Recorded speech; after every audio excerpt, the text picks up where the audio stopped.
Tell me a ghost story that sounds completely unbelievable but is entirely true. I'll go first. Okay, so this story still freaks me out to this day. Every time I tell it, it gives me goosebumps. I cannot believe that this happened to me and my colleague, but I figured I would share. So I was working a few years ago at a NICU as a night shift nurse here in Dallas, and we do our touch times every 3 hours, and of course around 3 a.m. I'm kind of doing my touch time. And where I was kind of down the hallway at the very end. It was in the triplet room, but where I was standing, I could see all the way down the hallway.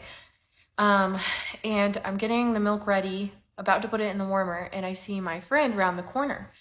And she is walking to me like fast, and she looks ghostly white. Her eyes were wide, and she said, "Kendall, you need to drop what you're doing, and you need to follow me now. You have to come and see this." So I'm like, okay, well, let me put this in the warmer real quick, and then I'll follow you. So I put it in the warmer, and I start walking down the hallway around the corner. And as we're walking, she's kind of telling me what happened. And so she was, kind of to give you a layout of the land first, she was in two twin rooms. In each room, there was two beds with babies in them. And in between, there's a sliding glass door separating the rooms. So you could open it if there happened to be 4 babies. You could just leave it open. But hers was closed to separate the rooms. And in between each bed spot, there was a computer in between. And she had lullaby music playing on it. And she was in one room with one of the babies, and she was about to draw a lab on it. And all of a sudden, the computer screen shuts off, and she notices that the music stopped playing. And so she kind of glances up, and she's like, "Oh, that's weird." And out of the corner of her eye, in the opposite room, through the sliding glass doors, she sees on that computer something red. So she fully looks at it, and it is a red devil face, fully taking up the entirety of the screen, staring at her, and like on the screen. And so she immediately drops what she's doing, and that's when she grabbed me. So I'm rounding the corner, fully expecting it not to be there still, after all the time of her coming to get me and coming back.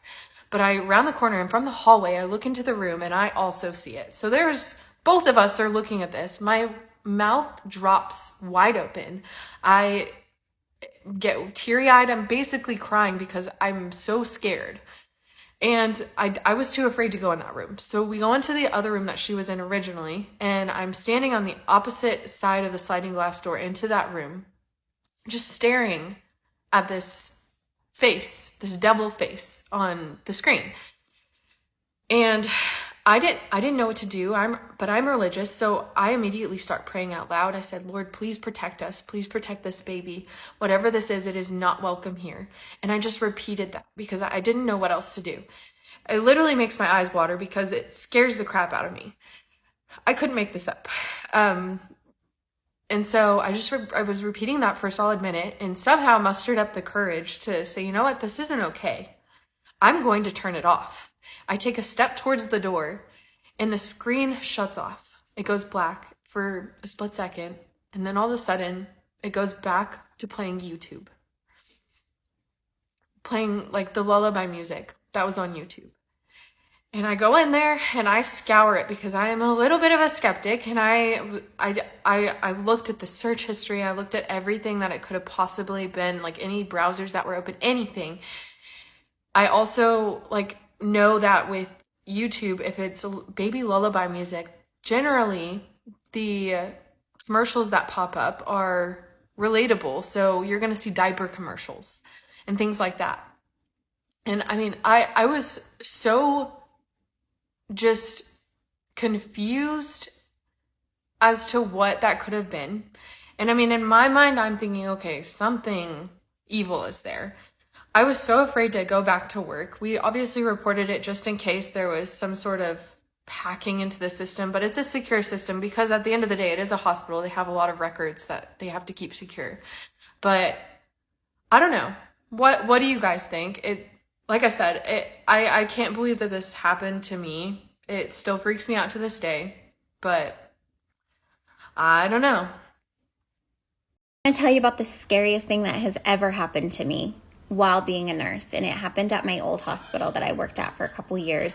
And I had a patient one day. She had cirrhosis of the liver, so she was terminal, and she passed away in just a really terrible way. I went home, got a few hours of sleep, went back to work, and I was doing my first morning patient rounds at 5:30 a.m. I had a patient at the end of the hall, and it just happened to be just across the way from the patient who had passed away the night before. And as I'm walking out of this patient's room after checking on him, I kind of glance over into her room, and it was completely empty, because we had cleaned out all of her belongings. But I saw my charge nurse standing at her window, and she was looking very intently out the window at something. And I'm like, what are you doing? I said she was in there. I could see her silhouette. So it was really dark, and the sun was just starting to come up enough for me to see the silhouette of her body. And I'm like, what are you doing in here? And she slowly like turns her body, and she looks at me and doesn't say anything. So I'm like, okay, weirdo, you're like starting to freak me out. Seriously, why are you in here? And I flipped the light switch on, and as soon as the lights came on, no one was there. So we arrive in Ocala Thursday, the night of the 27th at like 2 a.m. So the plan is to head to the hospital first thing in the morning, Friday, the 28th. When we get there, my aunt is in soft restraints, so tied to the bed and on 30 of propofol. And just being at her bedside, I saw her cough. She looked comfortable. So the resident walks in, and she said, "Oh, I'm so-and-so. I hear one of you has ICU experience." And I was like, "Yeah, I do." And she's like, "Okay, well, right now we're really concerned for her neurologic response. She was down for 30 minutes. And I was like, well, it was a witnessed arrest, so she was getting oxygen and perfusion. She's also on sedation and tied to a bed. This conversation would have been a lot more appropriate had her sedation been shut off. She's not tied to a bed, and she's not trying to self-extubate." So she said, "I hear you had mentioned Precedex." And I was like, "Yes, my aunt is a very anxious and agitated person at baseline. She's made comments that she is extremely sensitive to sedation. I would like to give that a try." And she's like, "Okay, well, I'll mention it to the intensivist in rounds."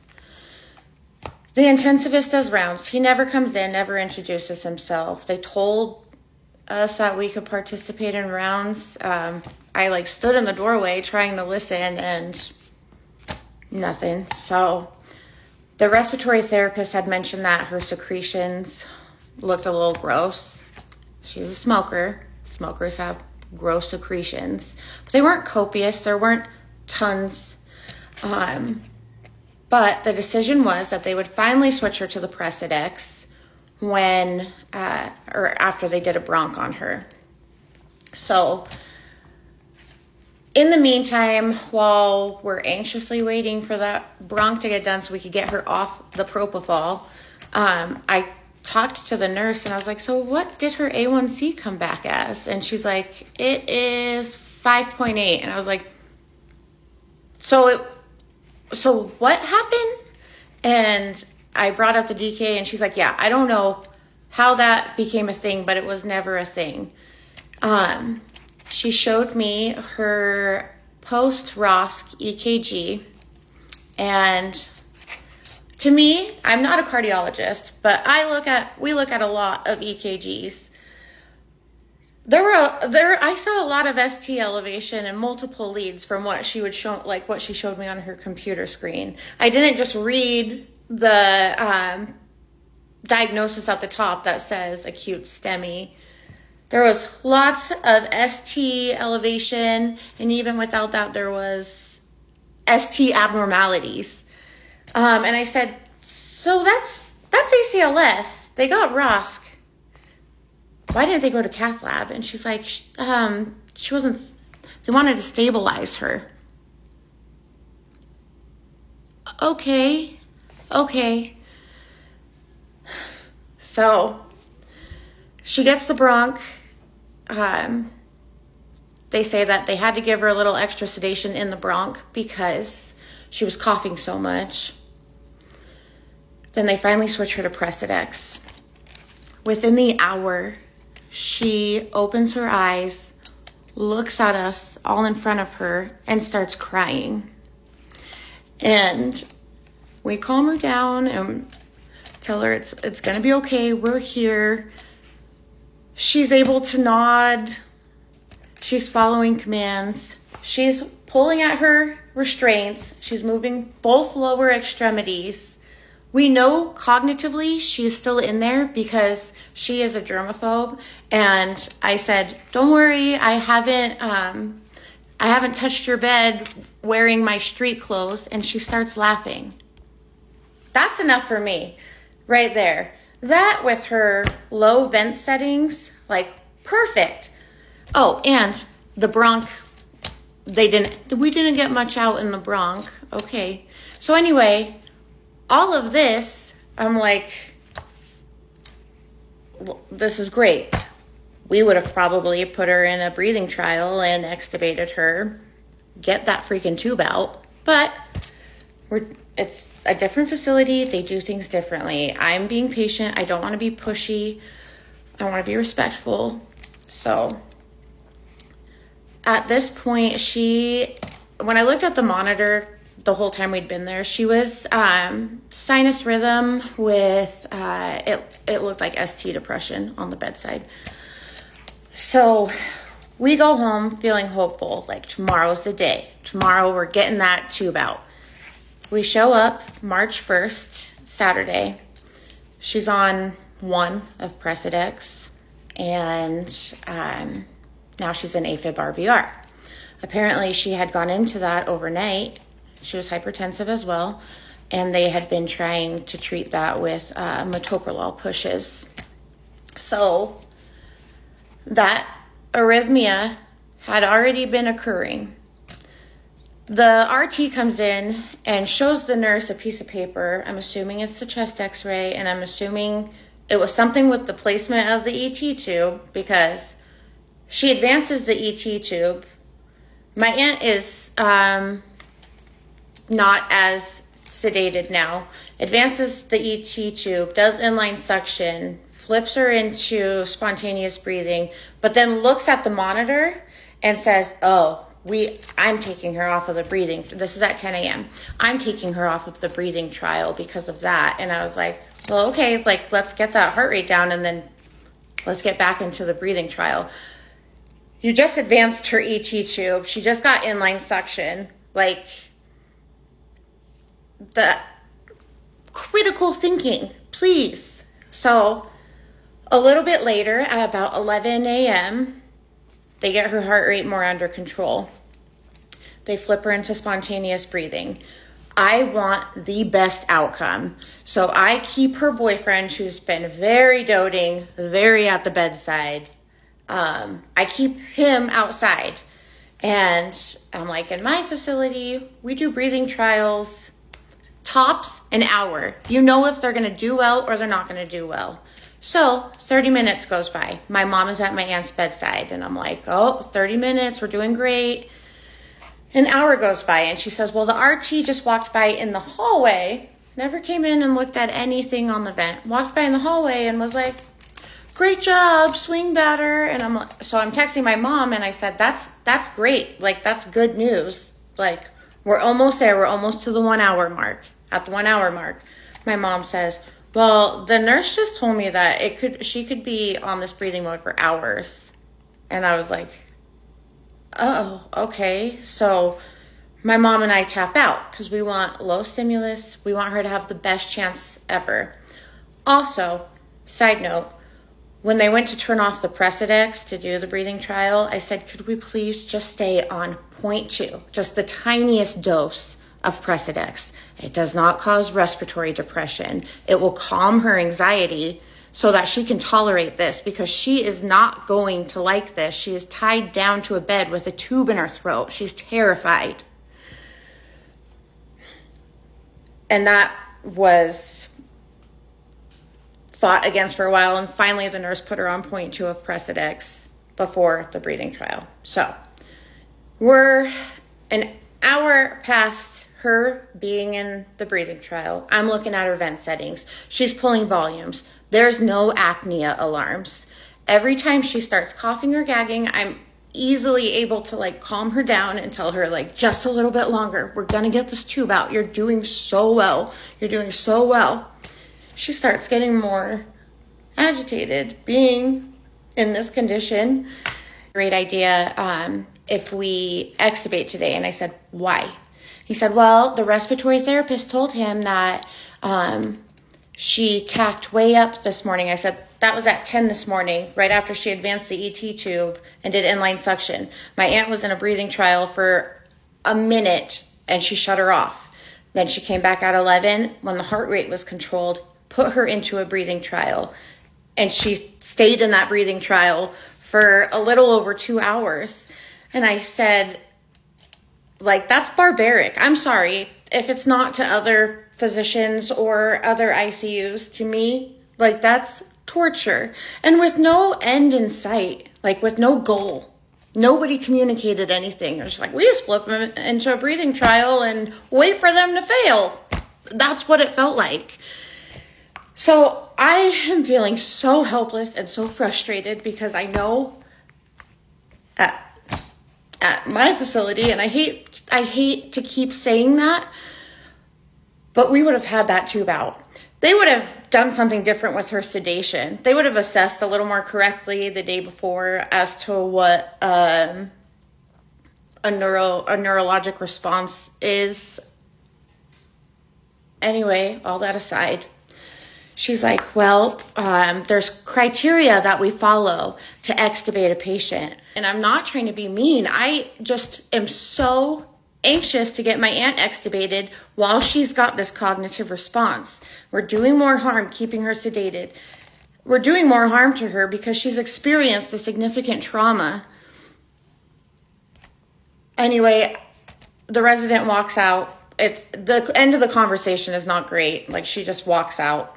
And that's it. That's all we get. So I'm like holding back tears. I'm so frustrated. I want to scream. So I just said, I'm going home. I'm done today. So we go back to my aunt's house. I am just like bawling and crying. I write down this timeline. I send it to my coworkers just to get their opinion, to make sure that I'm not being emotional and unrealistic. And they all read through my list of the events that had occurred up till now, and every single person told me to reach out to a patient advocate. So that was going to be the plan. We were going to go in on Saturday morning and talk to a patient advocate. So we go in Saturday morning, and my aunt looks great. She's cleaned up. Her sedation's off. The nurse that had her that night had really taken care of her. And we look at the vent, and she's in a breathing trial. Well, she's been in a breathing trial since 4:30 in the morning. We got there right before shift change, so like 6:30. So I'm like, okay, well, 2 hours. Again, it's tough to say what this hospital does with their breathing trials. So we're waiting. Finally, they come and do rounds. They finally extubate her at 11. So she was in a breathing trial for almost 7 hours off sedation. My aunt has a significant, she's just a lot weaker than she had been the day before. And now, like, she's not really turning her head that much, but she's still in there. She's still laughing at jokes. Her and I have the same birthday, and I'm like, you and I are doing our birthdays together this year. Like, so my mom and I, like, braided her hair. I think she at some point passed like a nursing bedside swallow or whatever, because we were able to do water swabs. And she was so funny.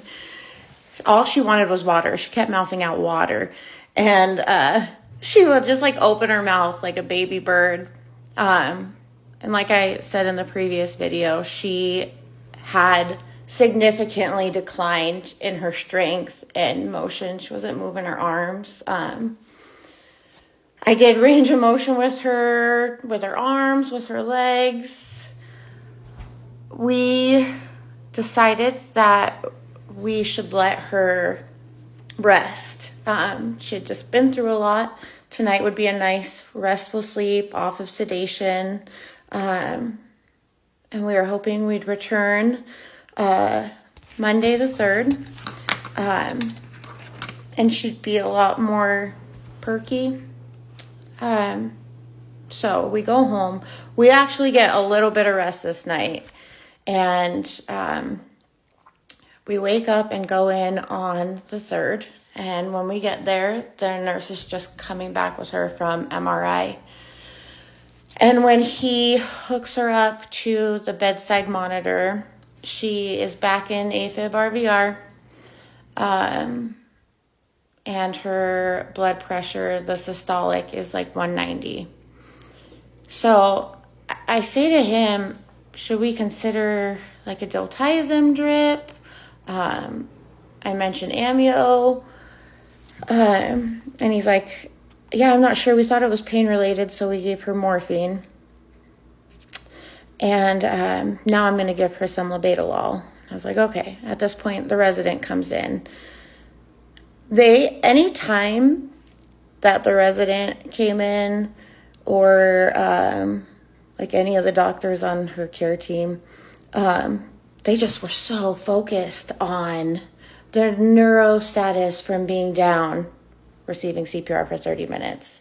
And at this point, I'm like just so exhausted on that, because when we got her off of the propofol, she was a lot stronger. She was moving all of her extremities, following commands. It just sucks. So I mentioned the diltiazem drip. Her ejection fraction was 25 to 35%. So diltiazem's not the best choice, but I'm just thinking in my head, her cardiac output, and then working against that high blood pressure, like we have got to get the blood pressure and that heart rate down. That can't be good to anybody with that kind of stress on their heart already and with brain injury. So they have rounds. They decide they're going to do the diltiazem. They start that. It gets her heart rate down. Now she's like in the 80s in A flutter. Blood pressure comes down. She's still really weak, still really tired. The neurologist comes and goes over the MRI results, and it shows that she has anoxic brain injury in the left cerebellum, bilateral occipital lobes, and the basal ganglia. She'll never be the same again. She will most likely be dependent. And so that was just a blow.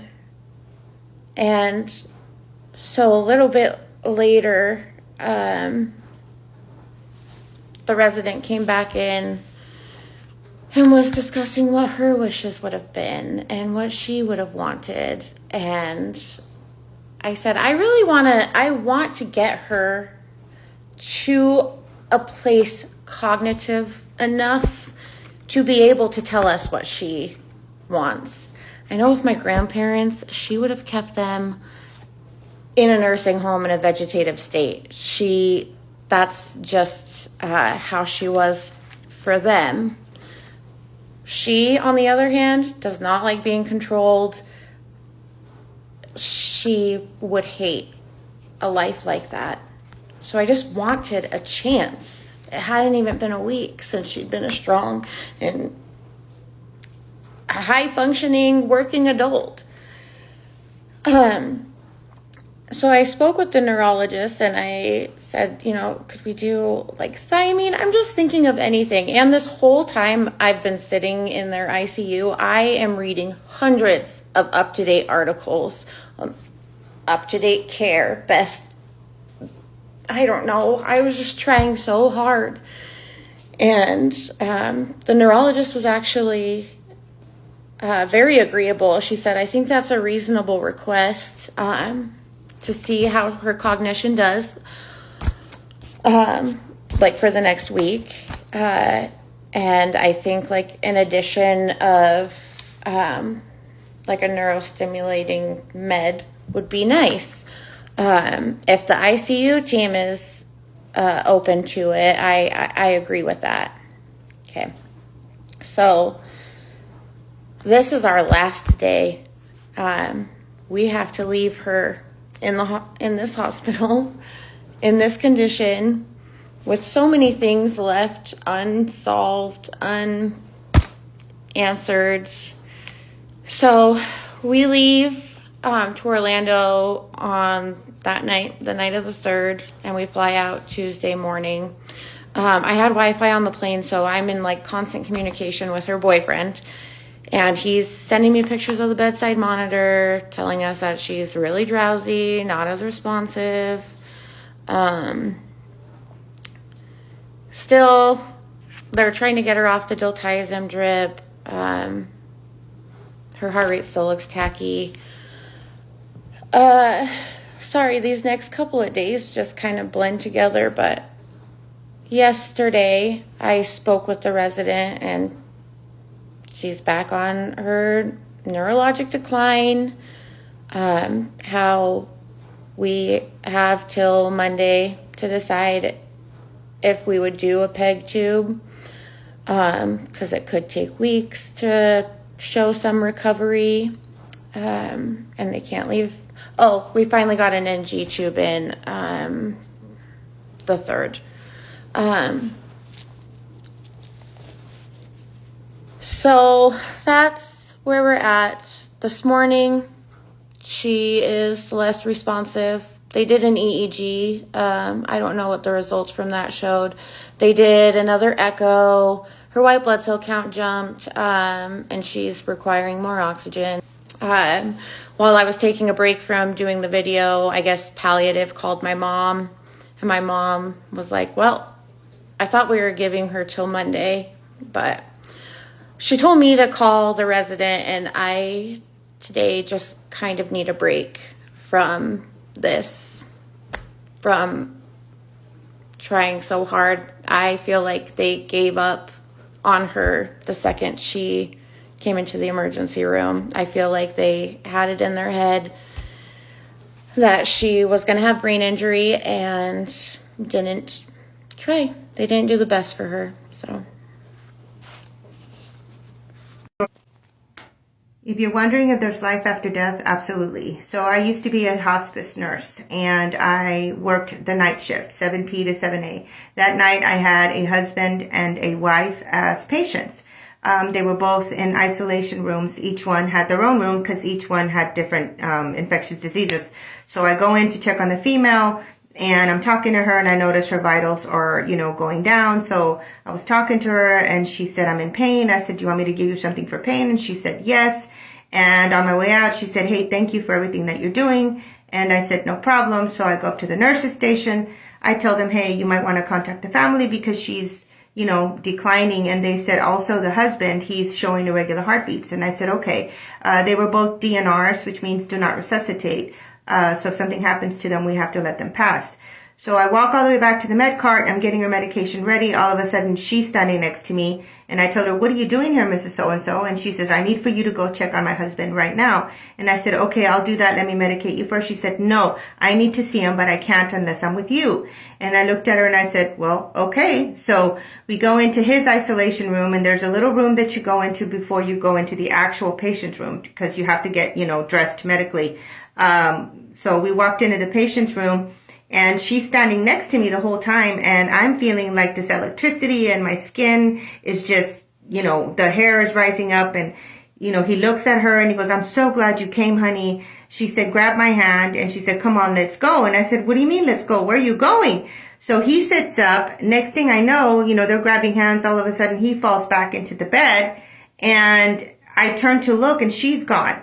And so then I get a knock on the door, and they're like, hey, he just passed, and also the wife just passed. And I'm sitting there going, okay. So I go back to the wife's room, and, she's expired. And I'm like, this is really, really bizarre. And I didn't say anything. So we decided that we were going to put them together so that when the family came in, they could say their proper goodbyes. So we put them together in the room.